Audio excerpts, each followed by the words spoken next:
Laura, diversi sono stati i concerti e i festival a cui hai partecipato, Castrocaro, Rimini Live Festival, Accademia di Sanremo, eccetera. Cosa ti ha spinto a partecipare al Festival di Musicultura e cosa ti aspetti?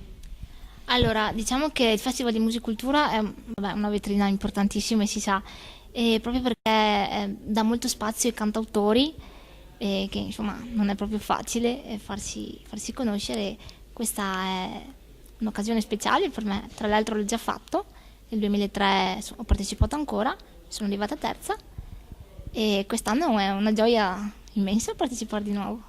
E quali sono i temi che affronti nelle tue canzoni?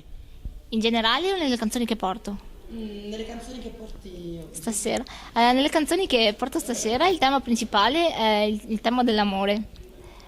Sono state scelte dalla commissione. Io comunque nelle mie canzoni parlo anche di altre cose, problemi sociali, cose che possono riguardare comunque ragazze di 23 anni, ma anche donne comunque. E la commissione ha scelto, guarda caso, 3 canzoni, tutte e 3 inerenti all'amore, con 3 sfaccettature diverse, comunque l'amore. Comunque, presentatevi. Tu sei? Antonio Amante, chitarra. Duilio Gagliodo. Ambra Bianchi, flauto e coro. Poltronieri Roberto, chitarre acustiche. Iarin Munari, batteria. Maurizio Porto, basso.